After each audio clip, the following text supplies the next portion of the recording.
What up, what up, what up? Peace, everybody. It is your boy Universal, aka Wax Groove TV.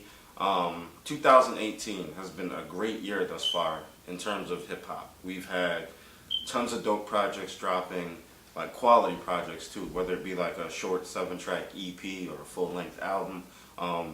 We've been getting good music. I hope it stays this way for the rest of the year.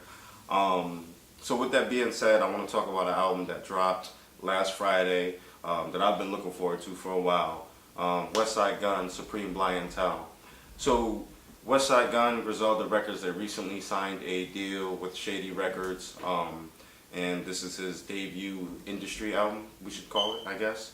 He already has a body of work underneath him, which if you're a fan of, you already know about, from the Hermes series, Fly God, which is a classic album.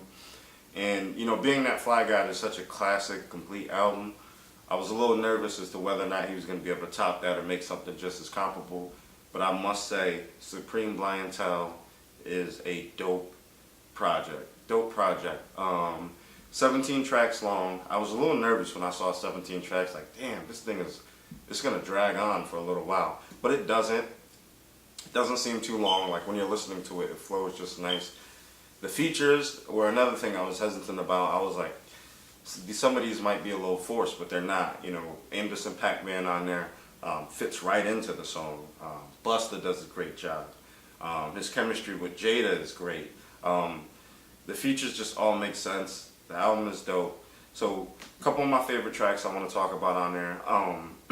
Gods Don't Bleed, featuring Benny, Jada, and WestSide. Basically the first track on the album, because the first track is an actual intro, then there's that track. It is a banger, absolute banger. Then we have tracks like Steiner's featuring Elzai.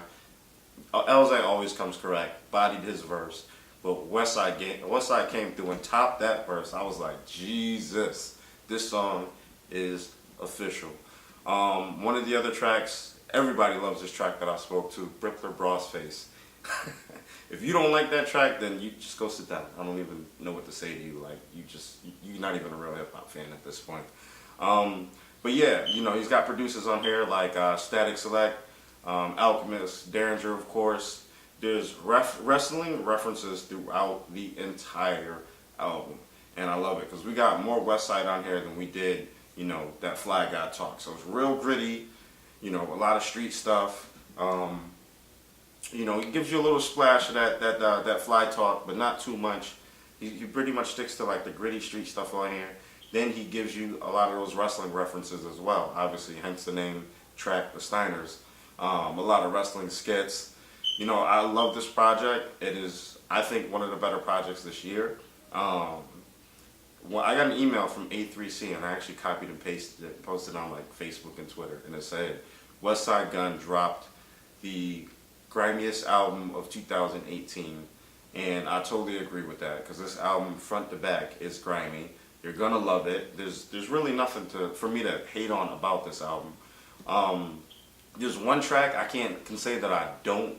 It's not that I don't necessarily like it. I don't like the way it starts off, and that's the Brutus featuring Conway, and I think Benny's on that track too. Like the first 30 seconds of it, the beat, the intro is just weird. But after that, the song, it's a great song. So really nothing bad to say about this album. Very complete album.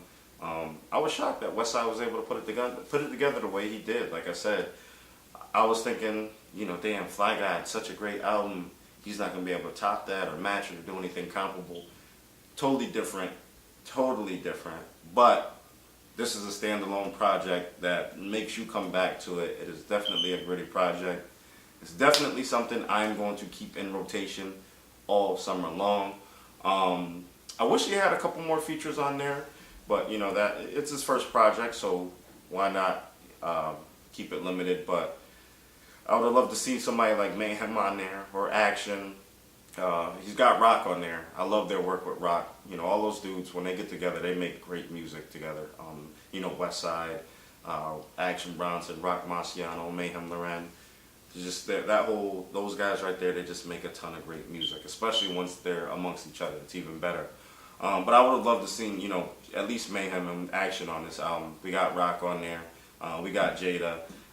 These guys, their chemistry with other people is amazing, and none of these features are forced. They're just natural, just seem to come together real cohesively. The entire album flows from front to back to finish. Even the outro is dope. Like, it's so mellow, you know, and you're just kind of on that high the entire time. It's a lot of punch you in the face rap, and then you get to the end, you got that outro, and homeboy's just talking, and it kind of brings you down from that high, and it leaves you wanting more. So honestly, the replay value on this is great. I've been going back to this quite often. It's been a rotation. It's going to stay in rotation.